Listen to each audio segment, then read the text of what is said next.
Merhaba, ben Tolga. Ben Gülden ve tabii ki ailemizin en değerli üyesi Max. Karavan yaşantımızın dolu dolu 4 yılı geride kaldı. Şimdi 5. yıldayız.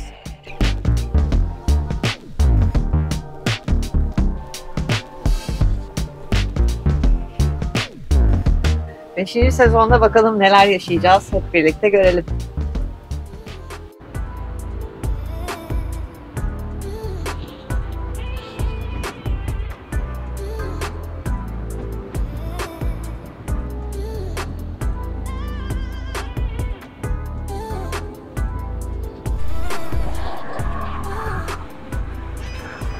Merhaba.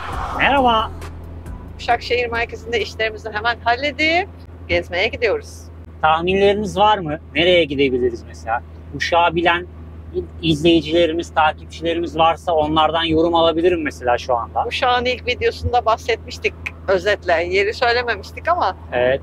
doğal güzellikler olan birkaç yer gezeceğimizden bahsetmiştik. İlk videoyu izleyenler biliyorlar. Bu Uşak'ın ikinci videosu. Peki ilk defa şu anda bizim kanalımızı izleyenler için hemen küçük bir hatırlatma yapıyorum. Karavanımızla 81 ili il il, şehir şehir, ilçe ilçe, köy köy, kasaba kasaba gezeceğiz. Bu tur böyle bir tur. Kaç yıl süreceğiyle alakalı hiçbir fikrimiz yok. Her şey spontane gelişiyor. İl sınırında hangi bölgeye daha yakınsak o ilden devam edeceğiz. Yine ilk defa izleyenler için ben de hatırlatma yapayım. Kendi karavanımızı kendimiz yaptık. Karavanda yaşadığımız 5. yıldayız. Sürekli geziyoruz. Daha önce bir Türkiye kıyı ve sınır şeridi yapmıştık öyle büyük bir rota olarak. Bu sefer 81 ili kapsayan büyük bir tura başladık. Ondan bahsetmeden senin söylediğini söyleyince araya Evet. bunları da hatırlatayım dedim. Takipçilerimiz nasıl gezip nasıl yerlerde konakladığımızı biliyorlar. Ama ilk defa izliyorsanız sizi de takipçilerimiz arasına bekleriz.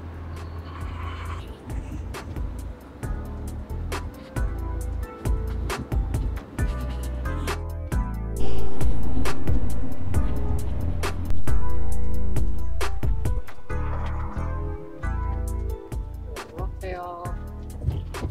Hiç böyle hayal etmemiştim ben bu yolu. Oradan çıkabilecek miyiz biz ya? Bilmiyorum. Yani üstteki tabelaya güvenirse ben öyle dedim ama.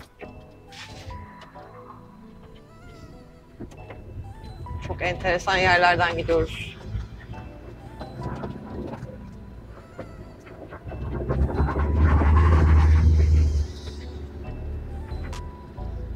Maşallah.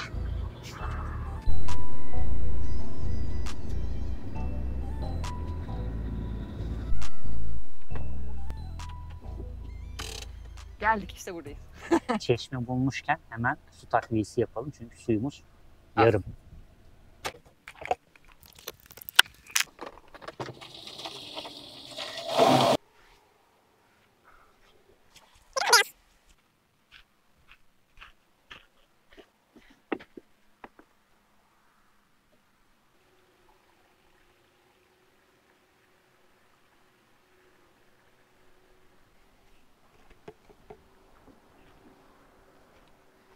Hayat müşterek, kuşlar uçuyor.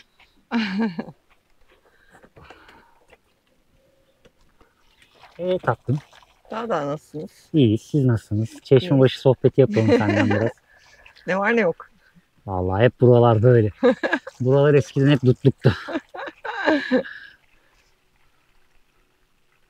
Yalnız köprü yolu çok fena Çok ya. çıkış ve hem dönüş hem çıkış. Evet. Bir de toz şey atmışlar mıcır. Buradan o tarafa nasıl döneceğiz şimdi? Buradan o tarafa nasıl döneceğiz hiçbir fikrim yok.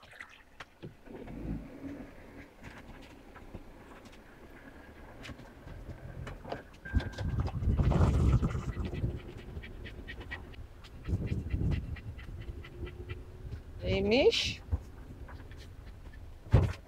Taşyaran Vadisi giriş ücretlidir.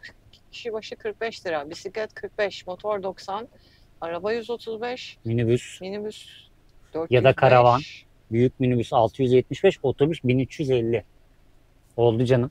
Bir de diyor ki dikkat, ücretini ödemek istemeyen misafirlerin buradan dönmeleri rica olunur. Boşuna girmeyin içeriye diyor. Enteresan. Biz yine de bir şansımız deneyelim. Bazı yerler çünkü normalde karavana otomobil tarifesi alıyor. tur otobüsleri ve minibüslerine diğer yüksek fiyatlı tarifeler uygulanıyor. O yüzden içeriye kadar, buraya kadar gelmişken, o kadar zorlu geçitlerden geçmişken bir deneyelim bakalım. Bizden kaç para isteyecekler.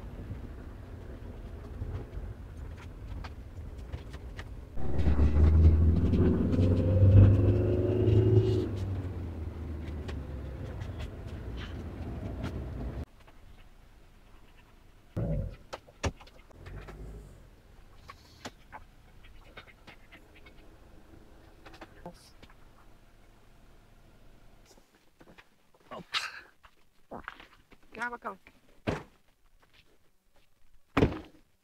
Gülden Hanım, Merhaba Cem Bey. manzaraya bakmaya hazır mıyız? Hazırım da Meksen çok emin değilim. Bir şey olmaz, bir şey olmaz. Şimdi şuraya doğru devam edelim. Patine ne yaptın oldu? patiye daha Diken mi gelir battı? gelmez? Ver bakalım. Tabii ki diken batmış. Batmamış da tüyüne konmuş sadece kibarcığım. Hadi gel. Yolu biliyormuş gibi önden gidiyor bir de. Bekle bakalım. Baksana çocuk önden gidiyor. Max bekle. Hoppa. Yavaş. İkişer zıplıyor. Hadi yukarı gel. Hadi yukarı. Aferin sana be Oo, ne Max. kadar çok esiyor. Hadi bir daha.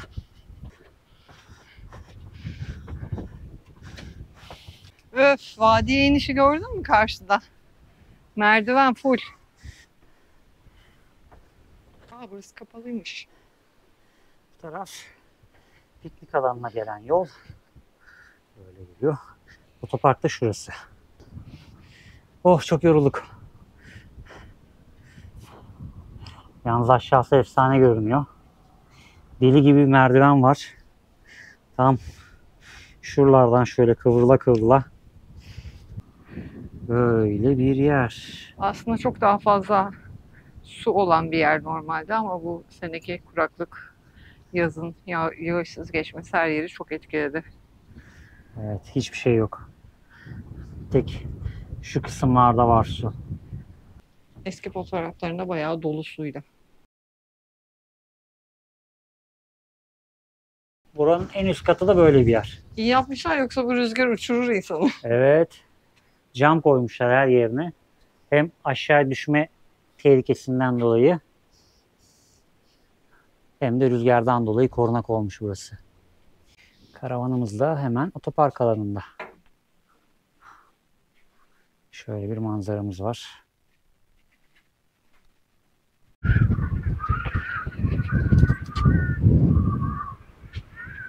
Islık sesini duyabiliyorlar mı bilmiyorum ama Sen bence beni çekmelisin. Baksana üstüme. Max'e bak Max'e. Max rüzgara karşı. Kaçtı, utandı. Sana ne kadar güzel dalgalanıyor tüyleri eşek. Maşallah. Tüh, maşallah sana.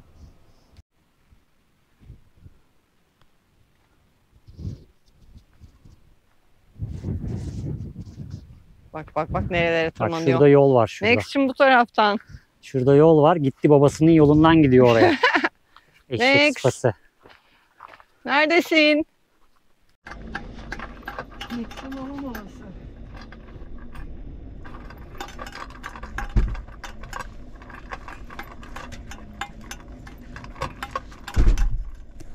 Kapıdaki o kapıtak acayip yanıltıyor insanları. Evet. Arkadaş bak buraya para vermeden geldik. Aynen. İçeriye nasıl para alıyorsun sen? Neyden para alıyorsun? Hayır, bir de zaten görülebilen alan çok ufak bir alan. Şimdi yaya olarak buraya gelme gibi bir şansın yok. Evet. Yani öyle bir toplu taşıma ya da şehir merkezine yakın bir yer değil. Arabayla geleceksin. Standart araba için ayrı para. Kişi sayısına göre 45 lira. Ayrı para, ona ayrı para, buna ayrı para. Ya bu Gezilip işte atıyorum vadinin içinde dolaşabiliyor olsan evet piknik için gelip vakit geçirebilirsin ama buranın özelliğiyle ilgili bir durum değil. Her yerde piknik yapabilirsin. aynen. Sen vadiyi görmeye geliyorsun. Bir de deli gibi merdiven var aşağıya basamak. O kadar para verip zaten yol sıkıntılı girişten itibaren Evet. görebileceğin yer çok kısıtlı. Bir de şimdi su yok. Su yok tabii. Yani bir de su zaten yok yani. yorumlarda görmüştük ya, herkes ondan şikayetçiydi. Geliyorsun, para veriyorsun ama asıl görüntüyü de göremiyorsun. Yani. Şimdi evet, Evet. Taşyaran Vadisi böyle. Böyleymiş daha Ya doğrusu. aşağı inmeye gerek yok bence, yorgunluk. Hadi O şimdi su mu merdivenler. olsa vesaire Evet, olsa evet. tamam, inelim Ne aşağıya da. güzel görüntüler olurdu. Hani yukarıdan görmek daha mantıklı. Evet, gördük zaten yukarıdan her tarafı. Evet. Şimdi haritadan bakıyoruz. Harita bakalım. Tamam, o zaman devam mı? Yani burada kalmanın bir mantığı yok. Bu manzarayı her yerde görebiliriz. Bir tek şu kuleyi göremeyiz. Kuleyi görelim. İstiyorsan, Tamam, fark etmez, sen bilirsin. istiyorsan kalabiliriz. Yalnız saat itibariyle saat 5.30. Bir Ne kadar saat yolumuz sürecek? var bizim oraya. Tamam. Ee, 7:20 gibi de hava kararıyor. evet, oradan da o tarafa geçmemiz lazım. Orada kalamaz mıyız? İlk konakta. Yani bilemiyorum. Diğer tarafla beraber 59 kilometre, 1 saat 14 dakika. Evet, o zaman vakit kaybetmeden gidelim. Burada konaklamayacaksak madem. Yani bir şey yok bence. Evet, bir Kalmaya esprisi gerek yok. Tek bir nokta. Zaten arkadaşları bir yerde gezdiremeyiz. Evet, yürüyüp gezebileceğimiz bir yer de yok. Çevremizde öyle bir manzara Yok. görebileceğimiz bir yer de Ya yok. bir aşağı inilebilir ama o da dediğim gibi hani aşağısı su yok, bir şey yok. Evet, Yukarıdan daha rahat manzara görüyoruz. Bir de senin çektiğin fotoğrafları da ben koydum arkadaşlara. Bir daha koyayım, onları şu an görsünler. gerçekten yok. Yani zaten yukarıdan daha güzel bir manzarayla görmüş olduk biz oraları. Evet, o zaman hadi gidelim. Hadi gidelim, devam. Evet, arka kapıdan ön kapıya. Buyurun.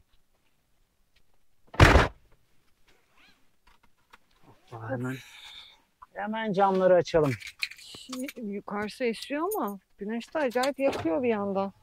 Yalnız Karavanın içi, ön cam açık burada da hiç olunca. esinti yok. Yok, bu alan da esmiyor. Evet. Sadece o kulenin uç tarafı esiyor.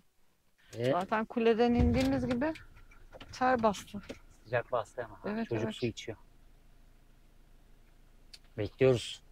Çocuk su içecek. Çok. Hala içiyor. Tamam mı Tamam mı paşam? Max'cığım? Hadi gidelim, gel. Hadi yerleş. Max'i gel. Güneş var, gelmiyor. Peki. Yerleş oraya. Gelecek misin? Hadi gel.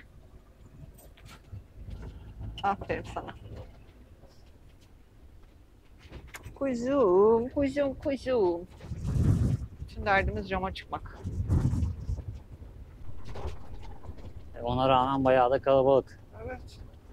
Bak şimdi ücreti ödediler. Oradan aşağı bakıyorlar. Aşağı inmeyecekler. Sonra geri dönecekler. Çünkü o kadar merdiven var ve bu sıcakta ben olsam ben de inmem. Şimdi giriş 135 lira. Kişi başı 45 lira. Kişi başı 45 lira ayrıca. Ama Bantworth ailesinden dev hizmet.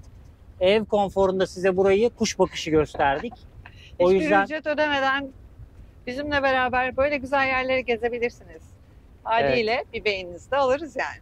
evet, ücret yerine beğeninizi alalım. Süper teşekkür etmek isteyenlere hayır demeyiz. Ayağınıza sağlık, mazotunuza sağlık diyenlere hayır demeyiz. Katıl butonuna basanlara hiç hayır demeyiz. Şöyle durayım da şu arkadaşa yol Evet. vereyim. Gel bakalım. Beni de düşürmeden aşağıya. Çok zorlu.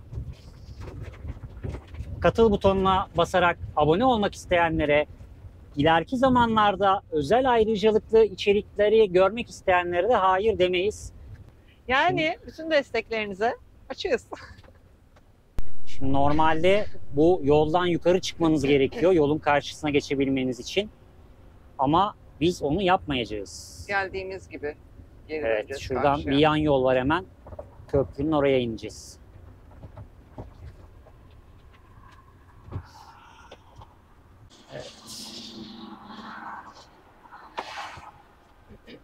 Şu köprünün altından geçip gelmiştik zaten bu tarafa. Hemen az ileride bir tarihi köprü var. Çataltepe Taş Köprüsü, ama o tarafa ulaşım yoldan karşıya geçerek, yürüyerek yani. Şu otobanda da karşıya geçmek yerine yoldan görebilirsek göstereceğiz size. Köprü altlarında geziyoruz.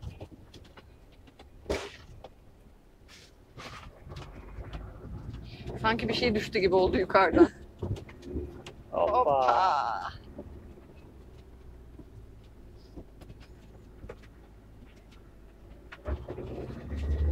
Yapıştır. Güneşe doğru ana yoldayız yeniden.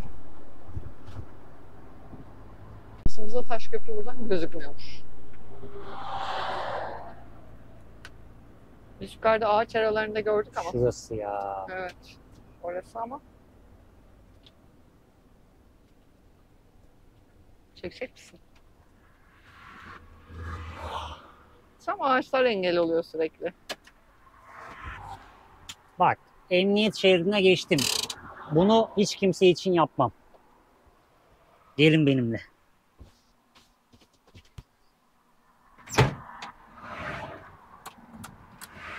Çok mantıklı bir hareket yapıyorsun.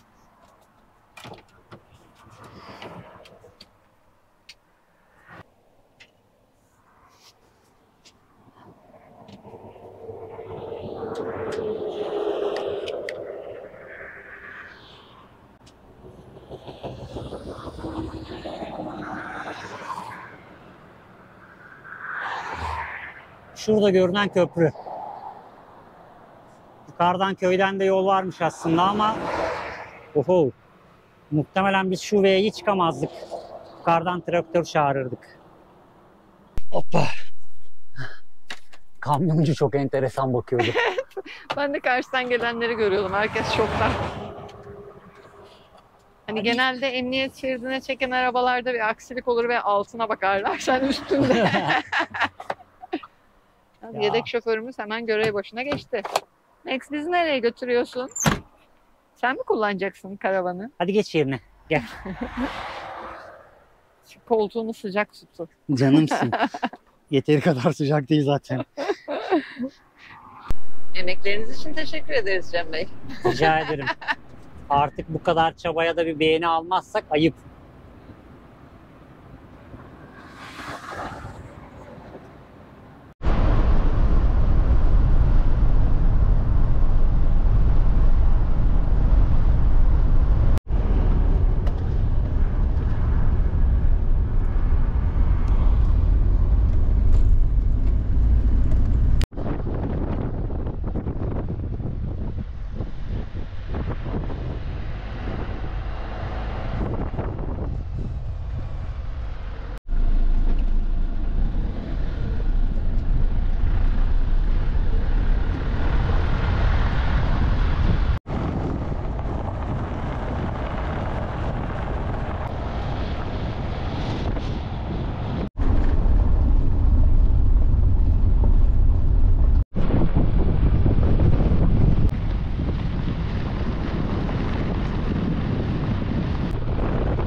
Yok, yakında değil zaten. Başka bir köy sınırına doğru. Şimdi Çaykışla Peribacaları diye bir yere geldik. Ama konumda zaten yol yok. Gördüğünüz şu yoldan geldik. Şurası çok bozuk satı. İnanılmaz. eğimli. Şuradan aşağıya çok fazla bir eğim yok. Yol ileride düzlüyor. Ama şu bölüm, şu elimle gösterdiğim şu bölüm eğimli ve yana doğru ve şurası çok kötü. Evet. Yumuşak toprak. Yani aracın ön takımına zarar vermek istemiyorum. Ki yeni masraf yapmışken ön takıma tekrar masraf yapmak istemiyorum. Şu karşıda var 2 tane peri bacası. 2-3 tane var. Sonra şu kısımda var. Şu ağaçların, selvilerin hemen sırtında gördüğünüz. Ben yakınlaştıracağım size zaten orayı. Tam şuralar. Ondan sonra. Orada herhalde bir 10-12 tane peri bacası var.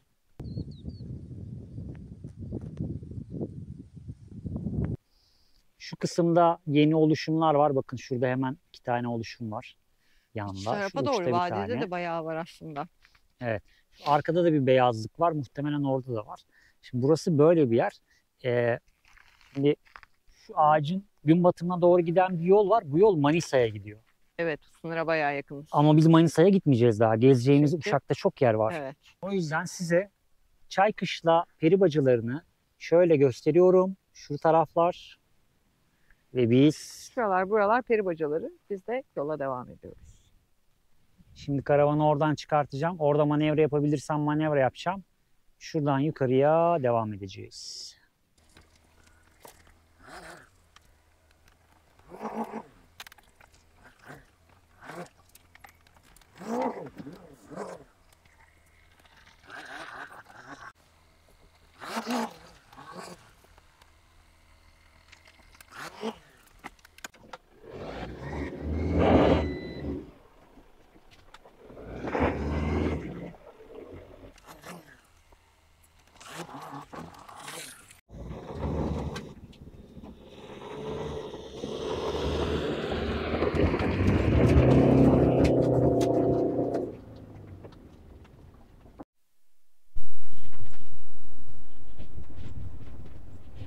Güneşi yollarda batırdığımız bir gün daha.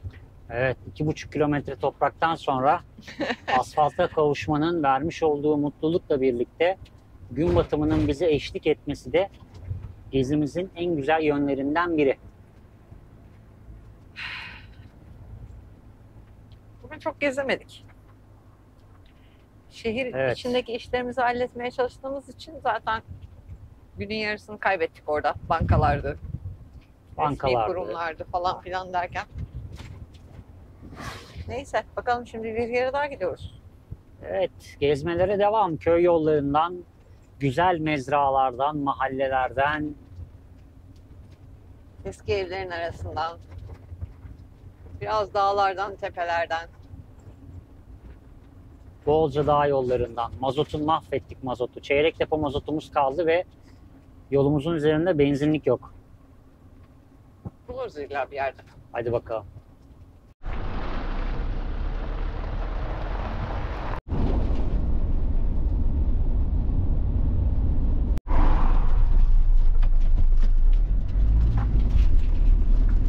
Onca yıl sonra bir petrol görmüşken. Evet. Az bir şey mazot alalım. Yalan sen de şafaklar gibi ey şanlı hilal. Olmaz sana dökülen kanlarımız helal. Gaza geldim ben. Çok güzel dalgalanıyor. Gerçekten bayrak çok güzel gözüküyor.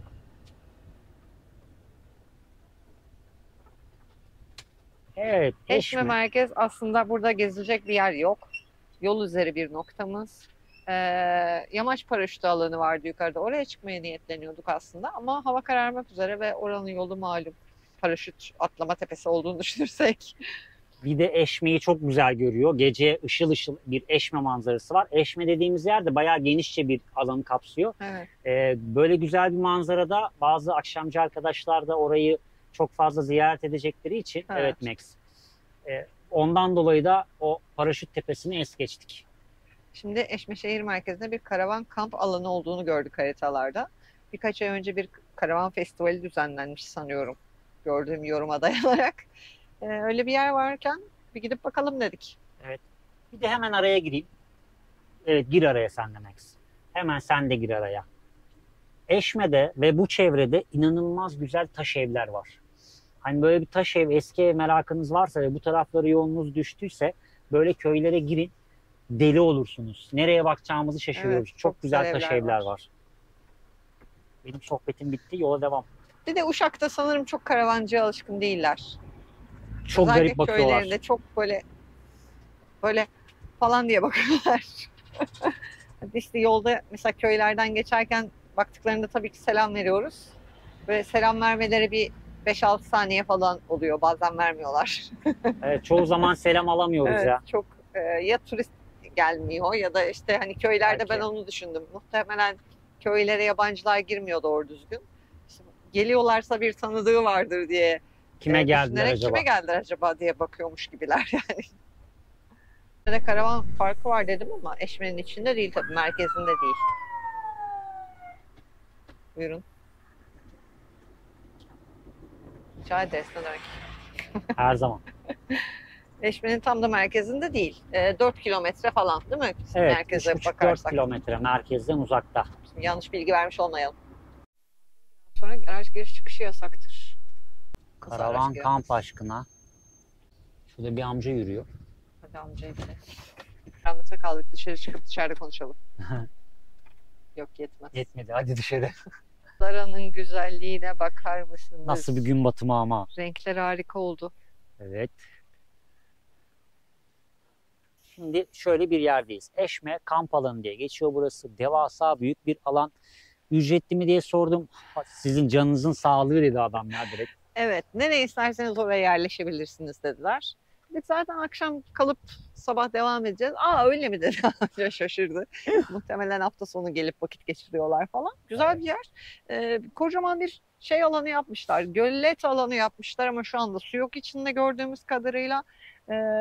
Bence nasıl olsa kalacağız burada bu gece. Aha. Yarın arkadaşlara burayı gösterelim. Evet evet, yarın göstereyim. Yarın izin devam alırım. edelim videoya. Kapatmıyoruz bu sefer. Drone'a müsaade ederlerse bir de drone'la gösteririm bu alanı. Yolunuz bu tarafa düşerse nerede konaklayacağız diye düşünmezsiniz. Böyle müthiş bir yer. Tuvalet var, su var dedi. Şu giriş tarafında. Evet. Biz ilerledik zaten, her şeyimiz hazır olduğu Aynen. için. Koca kış. Ondan sonra bu gece buradayız. Hadi içeri. Kargalar. Hadi içeri, üşüdük hadi. Evet, Serin, hadi. çok serin. Saddle up and dance.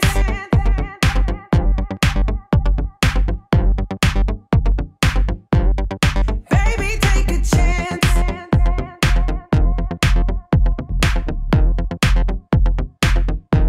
This kind of girl needs romance.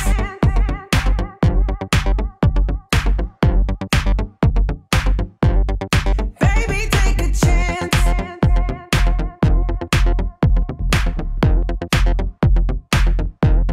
Saddle up and dance.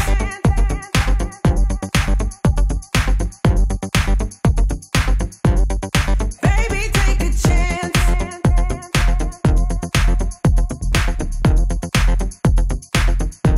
This kind of girl needs romance.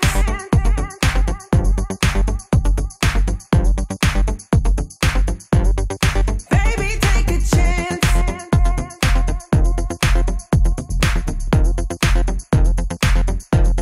Saddle up and dance.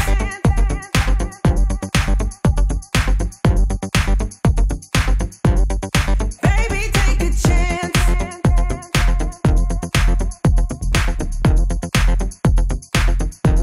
This kind of girl needs romance.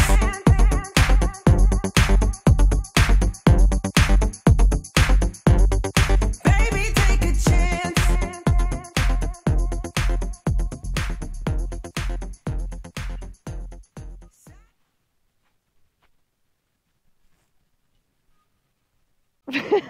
Aa, dur. Gel gel. Unuttuk göstermeyi. Bizim parçalanan, sonradan da makromeden yaptığımız sandalyeler, hatırlıyor musunuz? Ben bunlara böyle kumaştan, işte kolçaklar, sırtlık, örgüden alt oturma yeri, hatta bunun arkasında yine aynı kumaştan kılıf yaptım. Ama daha bir tanesini yapabildim. İkinciyi elime atamadım. Bunda da şöyle bir sorunlar var. Tolga çaktırmadan onları çekmeye çalışıyor. Bunları diktim ama bu taraftan bak. Hiç de onları göstermeyecektim ben. Gösterecektin oraya. Hayır. Bunları diktim ben ama normal iple diktim ve haliyle esneyince böyle patladı buralar. Bunlar da naylon iple dikilecek. Burası komple çıkmış zaten. Böyle burası bir daha naylon iple dikilecek ki bir daha patlamayacak. Kesinlikle sipariş almıyoruz. Evet, çok zor çünkü. Kesinlikle sipariş almıyoruz. Yapımı inanılmaz derecede zor. Hatta Tamamen bir ara elde ben diktim ben bunları atalım, yenisini alalım, boş ver uğraşma dedim. Kaç defa hayır olmaz dedi, inatla Evet. dikti. Ama o kadar örmüştüm şuradaki renkli kareleri. Ondan sonra da kumaşı aldım falan. Bak, şuradaki dikişi gösterir misin lütfen? Elle dikildi. Şu dikiş ne kadar Evet, gözüküyor bak bilmiyorum Max'cim. ama. Şuradaki siyah çizgi el dikişi. Makine falan değil yani. Elde diktim hepsini. Nasıl atayım yani? Azıcık kullanalım da ondan sonra atarız. Ama çok güzel olmadı mı rengarenk? Bence Güzel tam oldu, bize güzel. göre oldu. Çok güzel oldu. Şuraları da yenileyim. İkincisini de halledeceğim. İnşallah. Gezmekten fırsat bulursak. Normalde bugün hareket edecektik. Biliyorsunuz dün akşam geldik. Bugün size sabahtan bir drone görüntüsü çekip yola devam edecektik. Ama burası bize o kadar huzur verdi ki. Evet, keyif yapmayı tercih ettik bugün. Yerimizden Evet. kıpırdamadık. Ve dünkü o tozlu yollardan sonra ben biraz arka depo kısmı toz alıyor. Oraları falan temizledim. Biraz yerleşim yaptık vesaire. Biraz dinlendik bugün. Evet. Hem karavanda temizlik hem kendimizi temizledik. Eksi biraz otlara buladık burada yine ama bir önceki konumda çok otlanmıştı. Böyle bugün dinlenme ve temizlik günü İlan ettik. ilan bugün. ettik. Aynen öyle. Dinlenme temizlik günüydü. Bugün bu alan sizin de drone görüntülerinden gördüğünüz gibi çok geniş bir alan. Sadece karavan park alanı değil, yani karavan kamp alanı değil. Aynı zamanda günübirlik yerel halk geliyor, piknik yapıyor ve geri dönüyor. Şu an yaklaşık 8-10 farklı grup var. Müzik açanlar var ama öyle çok aşırı yüksek ses yok. Evet, kimse Kendilerince. kimsenin yanına gelip rahatsız etmiyor. Mesela orada bir grup varsa öteki grup daha uzağa gitti. Evet, Biz buradayız, buraya kimse gelmedi, ileriye gittiler. Kimse böyle dip dibe girelim, aman burası güzelmiş demiyor. Herkes Evet. kendi çapında takılıyor. Kültür park yazıyordu aslında yol başındaki tabelada. evet. Karavan kamp alanı olarak değil ama haritalarda karavan kamp olarak da geçiyor burası. Kültür park olarak da geçiyor. Sanırım bir festival alanı gibi düşünmek lazım burayı. Şurada Cirit alanı Cirit diye alanı bir yer falan da var. var. Evet. Bu sizin drone görüntülere gördüğünüz oval bir alan var, boşluk. O normalde içi su doluymuş ama şu anda su yok. Muhtemelen kış sezon Susuzluk olmadığı için ve ya da yeni susuzluktan. açıldığı için belki hiç doldurulmamış bile Yok, olabilir. Bilmiyorum şeyde da. dolu Var gözüküyor. mı? Aha. Ya, Ondan ufak bir sonra- göleti var. Ama işte yeni faaliyette. Muhtemelen bir dahaki yaz daha aktif olacaktır. Evet. Bir de çok ters bir yerde. Yani Eşme'ye kim hangi yolu kullanarak gelecek? Evet. İşin bir de o tarafı var. Şimdi alan çok aşırı büyük olduğu için bizim gözümüze çarpan bir iki eksiklik var. Ben onlardan da bahsedeyim. Çünkü hani süt liman değil burası da. Çok fazla genç girdiği için maalesef bazı bölgelerde biz Max'le biraz dolaştık. Bazı bölgelerde yine alkol şişeleri, kutuları vesaire falan var. Evet. Öbek öbek toplamışlar bir Evet. araya bırakmışlar genelde onları. Toplanmış, bırakılmış. Belki biz gelmeden önce var oldu. İşte haftada bir gün temizlik var. Biz Evet. temizlenmeyen güne denk geldik falan. Bunlar olabilir. Şimdi alanın büyük oluşu ve Gülden'in de dediği gibi kültür park oluşundan kaynaklı olarak herhalde biraz fazla bir sirkülasyon var ve yetersiz personel var gibi gözüküyor. Ama onun haricinde inanılmaz sessiz bir gece geçirdik. Evet. Hadi görevli abi sağ olsun akşam hava kararmak üzereyken geldi. Burada ışıklar var. Açmamı ister misiniz Evet, dedi. hemen Bu şurada bölge bak. biraz karanlık. Evet, projektör var. Karavanın arka tarafında da o toprak yolun dönüşünde Evet. de bir tane var. Şurada da var sanırım bir tane. Orada da var. Açmamı ister misiniz? Biraz karanlıkta kalacaksınız falan diye bile sordu yani. Sırf onu sormak için geldi. Tabii. Yani zaten bu o göletin etrafını ve yürüyüş yollarını aydınlatıyorlar gece. Evet. Oralar aydınlık kalıyor. Ekstra işte karavan ya da konaklama vesaire olduğunda sanıyorum ki diğer aydınlatmalar da açılıyor ve ışıl ışıl Tabii. komple bütün alan Muhtemelen aydınlanıyor. öyle. Girişte tabela görmüştük. İşte 12'den sonra araç girişi yasaktır Evet. yazıyordu. Ona da değinmek istiyorum. Gece mesela hiç araba gelip öyle müzik açalım, gürültü yapalım ya da etraftan geçelim, dolanalım gibi bir durum yaşanmadı hiç. Gece çok Evet. sessizdi gerçekten. Yani zaten o güvenlik şey dedi ya, bir şey olursa gelin dedi. Sonra da dedi ya ne olacak dedi. Hiçbir şey olmaz burada zaten Evet, dedi. bir Hiç- ihtiyacınız olursa gelin dedi sonra. Aynen öyle. Yani Güzel, öyle keyifli yer. Bu videoda biraz size doğayı gösterelim, farklı yerlere gidelim istedik ama maalesef bu video öyle olamadı. ya aslında gösterdik, kanyonu Evet, gösterdik, Taşyaran peri bacalarını Vadisi'ne girdik gösterdik. nispeten ama uzaktan gösterdik yani. Biz de içinde vakit geçiriyoruz ya normalde. Evet. O yüzden bana böyle biraz çok gezemedik gibi geldi. Çok yol yaptık aslında. Yani birbirlerine uzak mesafelerde ilçeden ilçeye hareket ettik oralara ulaşabilmek için. O yüzden de akşama kadar kaldık zaten yollarda. Evet. Ama sonuçta güzel bir yere geldik bence. Kesinlikle Hem öyle. bir yerleşime yakın olmasına rağmen bizim sevebileceğimiz kadar sessiz, sakin bir yere gelmiş olduk. Aynen öyle. Çok başarılı bir yer bence. Yani Evet. biraz bir tık daha geliştirilebilir ve karavancılar daha revaçta olursa bu bölgede. Çünkü bu bölgeye karavancılar yabancı diye düşünüyorum ben. Evet. Çünkü geçiş noktası olarak kullanılıyor. Uşak ana yoldan geçip aşağılara devam ediyor Bu insanlar. Eşme'ye geldiğimiz yol tarafı özellikle mesela şeymiş Aydın Eşme Aydın Uşak yolu. Aydın Uşak. Hani bu yolu kullananlar varsa mola alanı olarak burası değerlendirilebilir o yoldan Kesinlikle, geçenler için. kesinlikle. Çok Yani- uzak değil yani ana yola. Hayır değil. Ana yola çok uzak değil. Bir de dediğim gibi hani kamp alanı güzel. Suyu var. İşte tuvaleti var vesairesi var. Mesela burada bir de karavancılar için daha yol üstü bir yer olmuş olsa Afyon'daki gibi bir Evet. çamaşırhane koymuş olsalardı mesela inanılmaz O olurdu. zaman Çünkü insanlar alt ana yoldan değil de işte o Eşme Buradan. Aydın yolundan geçip Evet. Burada konaklarlar mutlaka. Aynen. Bizim de işimize gelirdi çünkü çamaşır çantamız Evet. da olmaya başladı. Çamaşırlarımız birikmeye başladı. Yola çıktığımızdan beri ikinci şehirde artık. Evet. Ondan sonraki bir sonraki doğada konakladığımız yerde muhtemelen bir çamaşır günü yapmamız Evet, gerekecek. evet. Bir çamaşır günümüz geldi bizim. Bugün biraz izin verdik kendimize. Çünkü bir önceki bölümde Kütahya'da çok hızlı gezdik. Çok dinlenemedik orada hiç. Ve hızlıca Uşak'a girdik. Evet, uyuduk uyandık gezdik. Uyuduk uyandık gezdik. Hep böyle gelişti orası. Tabii yani şu anda turumuzun 15. gününde falanız değil mi? Evet. 13 ya da 15 olması lazım. 15-15. Hani 15. günündeyiz. İkinci ildeyiz. İkinci ilde yarıladık.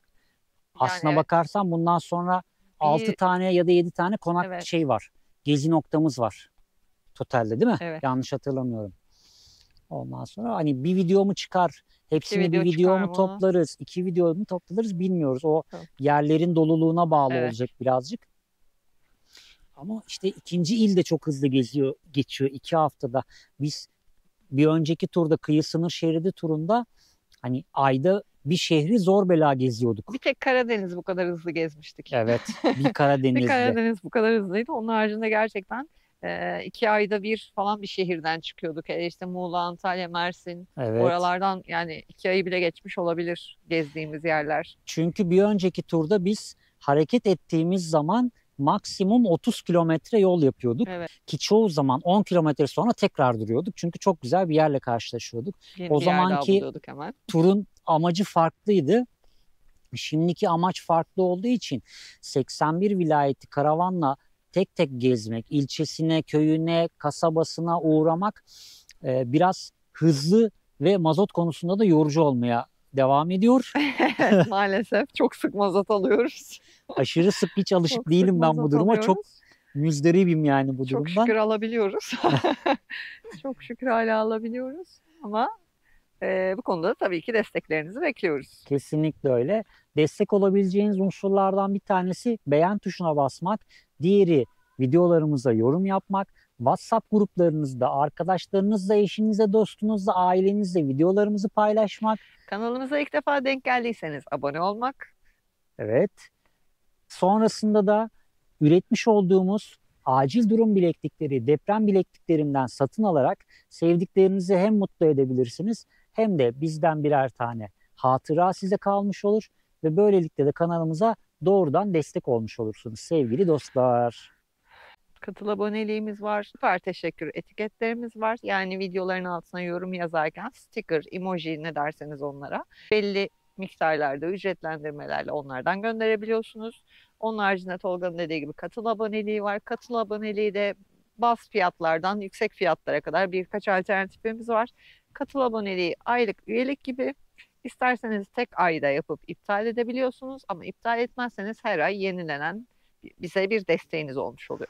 Geçtiğimiz videolarda yorumları çok aldık. Hem Instagram üzerinden hem YouTube üzerinden. Ya mazotun bu kadar pahalı olduğu bir dönemde siz deli misiniz? Yola çıktınız hem de Türkiye turuna çıktınız. Nasıl olacak bu iş? Nereye kadar sürecek? Valla dostlar Ben buyurun. şunu söylemek istiyorum hemen önce. Biz karavan hayatına ilk başladığımız 2021 yazıydı sanırım değil mi? Evet ilk Tabii. çıktığımız tur o zaman. 2021 yazında yazın sonlarına doğru bu fiyatlar böyle katlanarak çığ gibi büyümeye başladığı dönemlerdi. Mazot o zaman 8 liralardan 14-16 liralara çıkmıştı bir anda. Herkes şey demişti, şimdi nasıl gezeceksiniz? 16-18 liralardan bahsediyorum. Biz zaten yolda olduğumuz için mazot tabii ki keşke 16 liralarda kalsa Yani. hala. Ama mazot ne kadar yükselirse bizim hareket etme hızımız biraz daha düşüyor. Belki işte daha da yükselirse şu an 60 liraların kapısını çalıyor mazot Evet. maalesef. Daha da yükselirse bu yaptığımız videolarda işte bir noktaya gideceğiz. O noktada 2-3 gün kalacağız. Sonra bir noktaya daha gideceğiz. Konaklama sürelerimizi biraz uzatabiliriz ancak. Çünkü Evet. zaten biz her halükarda karavanın içindeyiz ve hareket etmek zorundayız yani. Öyle bir sabit yaşama geçme gibi bir durumumuz söz konusu değil. Evet. Ee, Çünkü başka bir evimiz yok zaten. Evet. Yani daha aralıklarla seyahat ederiz belki işte. Hani şimdi bir gün devam ediyoruz. İşte İşte 2 gün, 3 gün olur. Bazı yerde yer güzel olur. Bir hafta olur belki. Tabii. Ama maksimum o kadar olur Ya bence. mesela işte şey olurdu. Taşyaran'da kalırdık mecburen. 2 Evet. gün muhtemelen kalırdık. Kilometre, o kadar kilometre yaptıktan sonra orada 2 gün en azından kalalım Tabii. derdik. Sonrasında o peri bacalarına gittiğimiz zaman mecburen orada da 2 gün Evet. kalırdık. Oradan çıktık buraya geldik. Burada da 2 gün kalırdık. Yani bu şekilde devam ederdik. Video Evet. içerik dolulukları biraz düşerdi muhtemelen. Her Evet. videoda bir yer görebilirdiniz. Ya da Evet. işte bir yer gösterip belki işte konakladığımız yerle ilgili video çekmek zorunda kalırdık hareket edemeyeceğimiz için. Ama neyse ki YouTube destekleriniz sayesinde şu anda gezebiliyoruz. Bizim yakın çevremizde bile karavan hayatından yerleşik hayata geçen çok fazla arkadaşımız, eşimiz, dostumuz oldu. Biz buna direniyoruz. Evet. Sizlerin sayesinde, Zaten sizlerin... aslında sadece tamamen karavanda yaşayan çok az insan vardı. İşte Tabii. o etiket altında çok insan gözükse de gerçekten karavanda yaşayan çok az insan vardı. Bizim tanıdığımız 3 tanesi falan artık yerleşik hayattalar. Evet. Evet ya gittiği yere kadar gitmesi devam edecek. Biz bu hayattan keyif alıyoruz. Mümkün olduğunca hayatı idame ettirebilecek kadar da para kazanırsak Ne neden mutlu duralım? bize. Aynen öyle. Bir emekli olabilseydik çok daha hızlı gezebilir, size çok daha fazla yer gösterebilirdik ama o da olmadı. O yüzden diyoruz ya sizin desteklerinize gerçekten ihtiyacımız var. Yani sizin orada bir beğen tuşuna bile basmanız bizim için çok önemli. Tabii ki. Kanalımızın daha fazla insanın karşısına çıkması için en büyük etkenlerden biri sizin videolarımıza hype puanı vermeniz, videolarımızı beğenmeniz, paylaşmanız ve yorum yapmanız. Bunlar gerçekten çok önemli. Hani Zaten bir saniye. Zaten şu ana kadar izlediyseniz videolarımızın tamamını izliyorsunuz demektir. Yani video süresi boyunca tamamını izliyorsunuz demektir. Videolarımız ne kadar süreyle izlenirse bize o kadar çok faydası var. Hani Tabii. beğendim çıktımdan Tabii, geldi aklıma şu anda. İzlenme süreniz çok önemli. Evet. Yani sadece beğenip çıkmayın lütfen. En Ya az da bir 30 atlayarak saniyenizi, en az 30 saniyelerini minimum bir ayırsınlar. Yani Buraya kadar izleyenler zaten muhtemelen video sonuna kadar izliyorlar. tabii. Ya şöyle evde iş yapıyorsunuzdur ya da iş yerinizde iş yapıyorsunuzdur. Açın arka planda. Bunu çok fazla duyduk. O yüzden Evet. söylüyor şimdi Tolga. Evet ya biz Evet. takipçilerimizin söylediği şeyler bu. Bitlis miydi, Batman mıydı? Batman'da. Biz oradan çıktıktan sonra Karadeniz'deyken ya da emin değilim Bursa'ya döndükten sonra bile olabilir. Batman'da bir büfe, fast food Facebook, mağazası diyeyim. Öyle bir yerde. Abi bizim videolarımıza denk gelmiş biz o bölgeden geçtikten sonra. Dükkanda açıyormuş. Sabahtan akşama kadar bizim videolarımız dönüyormuş. Her gelen işte soruyormuş kim bunlar. İşte bizim buraya geldiler. Şöyle gördüm, böyle gördüm diye anlatıyormuş sağ olsun. Yani onların Adam- da çok faydası var. Adam müşterilerini izletiyormuş Evet. bizi. Yani Yani ses öyle olsun diye söyleyeyim size dükkanda ilk dostlar. önce kendi izlerken başlamış. Sonra bütün videoları sıradan izlemeye başlamışlar bu şekilde. Dükkanda eşliyormuş sürekli. Aynen öyle. Birkaç kişi daha var. Hatta çok eskiden beri var. Bizim videolarda ses problemi vardı ya ilk Aha, seneler. aha. Mikrofonlar yüzünden. İşte çalışırken kulaklıktan arka plandan sizin sesinizi dinliyorum. İşimi yapıyorum bir yandan da. Ona göre dönüp bakıyorum ama işte kulaklıkta özellikle mikrofonlar çok sıkıntı. İşte rüzgar sesi rahatsız ediyor falan diye şikayet edenler çok fazla vardı. Tabii o zaman mikrofonlarımız yoktu. Evet, rüzgar sesi düşünsene çalışıyorsun pof diye bir şey patlıyor Ya. kulağında. Ya bu şekilde izleyen arkadaşlarımız, takipçilerimiz var bol bol. Demek istediğim video boyunca, video süresince ne kadar çok dakika, ne kadar saniye izlenirse bizim için o kadar avantaj bu beğenmelerin dışında. Max sıkıldı bak Evet, gitti çok hemen uzattık. oraya. Evet çok konuştuk. Max Bey rahatsız Evet. oldu. Çok konuşmayalım. Bu videomuz da böyle olmuş olsun. Max ne yapıyorsun orada? Gel. Gel yanıma gel. Gel. O kadar çok gürültü yapmadık canım sen de. Haminle gel buraya. Gel. Gel burası gölge. Gel şöyle şu tarafa. Ağaç geç. gölgesine gitti. Evet. Kuzulum. Evet. Bu videoda böyle bir şey olmuş oldu. Kanyonlardan, vadilerden, peri bacalarından sonra bir bakmışsınız ki karavan kamp alanındayız. Sürpriz. Sürpriz. Ya burası bize sürpriz oldu gerçekten. Gelirken de söylemiştim sanırım. Haritada tesadüfen gördük. Eşme içinde nerede kalabiliriz derken. Evet. Karavan kamp mı varmış falan diye buraya döndük. Hayat sürprizlerle dolu. Evet dostlar. Bir sonraki videoda nerede olacağımızla ilgili bir fikre sahip değiliz ama Evet. mümkün mertebe sizlere güzel yerler gösterme çabasındayız. Daha fazla uzatmadan bir sonraki videoda nerede olacağımızı bilmeyerek ama size güzel yerler göstererek şimdilik veda ediyoruz. Kendinize çok iyi bakın. Hoşça kalın. Hoşçakalın. Çok güzel esiyor. Bence artık biraz keyif yapabiliriz. Sanki bugün hiç yapmamış gibi. Sanki bugün hiç keyif yapmadı.